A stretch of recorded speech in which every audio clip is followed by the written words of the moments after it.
We're going to turn now to the Power Panel and talk about all of the things. We've got Sherelle Evelyn. She's the managing editor of the Hill Times. Kate Harrison is a conservative political analyst. Amanda Alvaro is a former Liberal Party communication strategist. And Jordan Leichnitz is a former NDP strategist. So, Amanda, Greenland looks safe for now. What do you make of the evolution of the day? That is such a tough question to answer because I think Katie did such a good job, kind of like the whiplash, the almost feels like, I remember I would get these summaries at home and like my little kids, you know, my JKs would come home and they'd be all over the map and you weren't sure what to pay attention to. And Trump feels a little like that between the tantrums and you know, taking us one way and then the next in his storytelling. It is always an odd day. There's a lot of hyperbole. There's a lot of rhetoric. Is there a deal? Maybe there isn't a deal. I think Katie makes a good point. Until something's on paper, it never feels like it's truly signed. Was this a case of Taco? You know, was he chickening out at the last minute? There was something in his speeches that felt almost like, you know, he can take that really menacing tone over social media. And he kept mentioning things about being liked or disliked. And you almost had this sense as a true narcissist that like the mounting criticism might be getting to him and he was taking more of this palatable tone in his speech. So you wonder, you know, today the tariffs are off. They could be back tomorrow.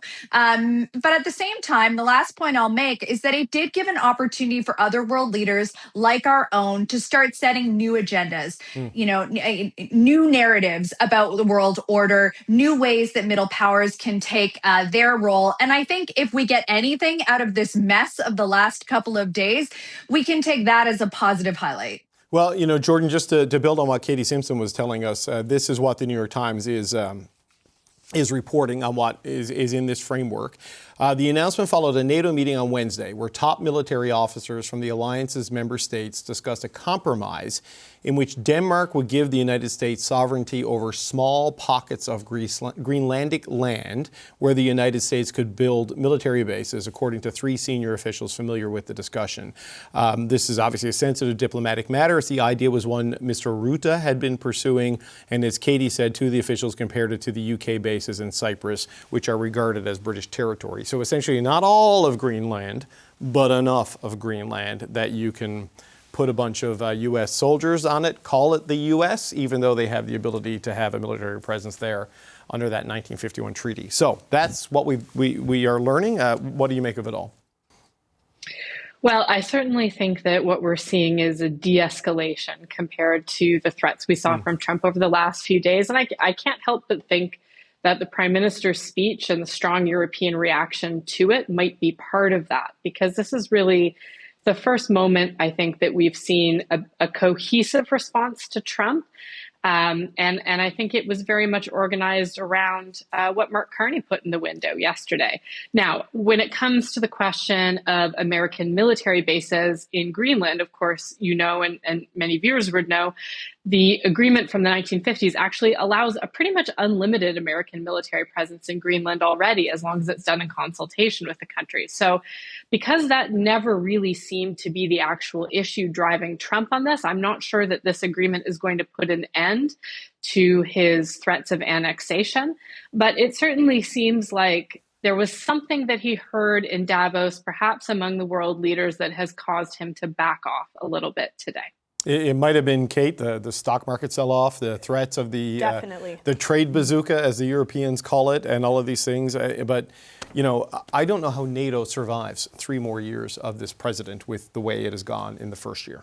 Yeah, I think that there has always been a question around the survivability of NATO, even if you go back to Trump term number 1, right, calling in everybody's delinquent tabs, and it seems to be in a more precarious position than before. But at the same time, we are in, I think, a better place today than we were yesterday or the day before in terms of, you know, the perspective of a military occupation of Greenland. And now it seems at least there's a path forward, one that NATO is a part of, and one that, you know, to use Jordan's word, looks like a de-escalation or a climb down or a shift.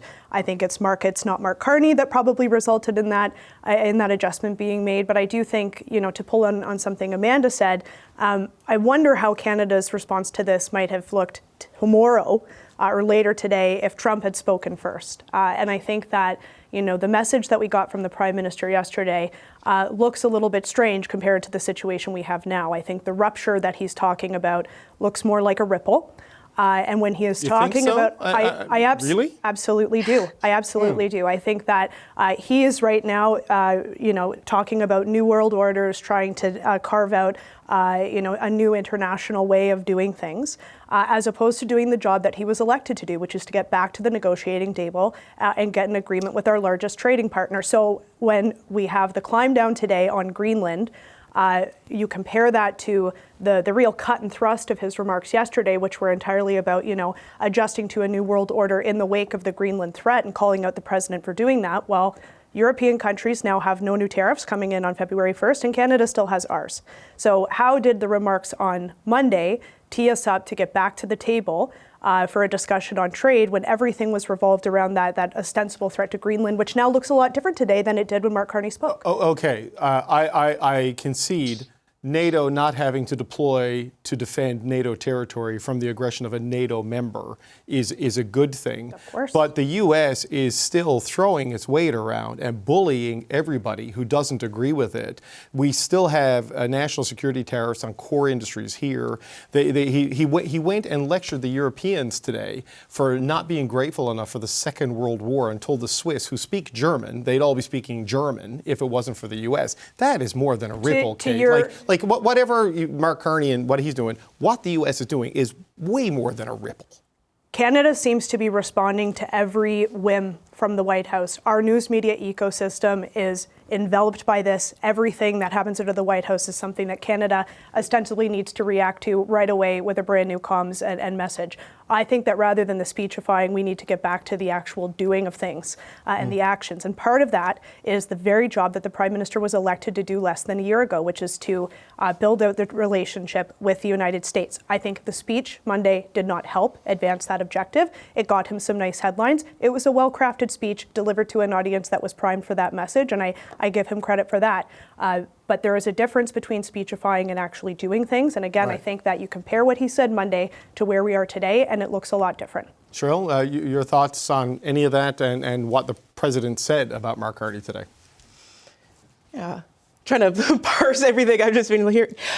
I don't know if I agree entirely, but I mean, I do think that there is an element where we have been seeing things and hearing things from the Prime Minister that haven't necessarily been rooted or followed through with specific actions that I know there's a lot of people want to see. Talking about working together, talking about finding new partners, talking about those are all things that I would argue he is doing. Mm-hmm. He's just coming off a trip where he did a lot of that work. At the same time, I don't know if you would have had the same amount of organization and congregation, people working together in the way that they have been in recent weeks and months, had it not been for the fact that the United States has been such a destabilizing force. And they now realize, we cannot work on these issues one-on-one. We have to group together in a way that we hadn't been doing before. And I do think that is also part of what we heard from the Prime Minister. The fact that, the President is saying Canada is not grateful enough, even though he's also saying, we don't need Canada for anything. He's still talking about the Golden Dome in this Greenland deal. He did slip in there. He was talking about security, but he also slipped in there critical minerals. So, you can't ignore that either. Like that is not always, just what people are able to pin him down on. There's always does seem to be that ulterior motive. And that's the same with Canada. That's the same with Venezuela. That's the same with Greenland. So I do think we do have to keep kind of an eye and a perspective on all the things that are going on. And it's not just about, Mark Carney gave a speech and maybe that ruffled Donald Trump's feathers a little bit, and he didn't like that somebody else was getting some good headlines, so he wanted to, really puff things up and make some of his own. I do think there is some elements of people actually do need to be working together to counteract what is coming from Washington. Well, Amanda, we've seen the spines of European leaders stiffen quite considerably since the first months of the Trump administration. The EU cut off trade talks indefinitely. They were prepared preparing massive trade retaliations against the United States over this. And the fact is that people who are part of the military alliance have been getting threatened by the biggest member of that military alliance. I just wonder, how you view, I don't know, ripple versus rupture and what the president said about Mark Carney, because there is a risk of what the prime minister said in his speech having some blowback, no question, from the White House. I mean, I always appreciate Kate's smart commentary, but referring to it like a ripple is like referring to a tsunami like a small wave. I mean, I don't know how you can watch what Trump has been doing, the Trump administration has been doing, the chaos that they've caused globally, and suggest that it's just a tiny little ripple that we should be unconcerned with. I mean, Carney's gone on 60 trips looking to diversify our trade relationships.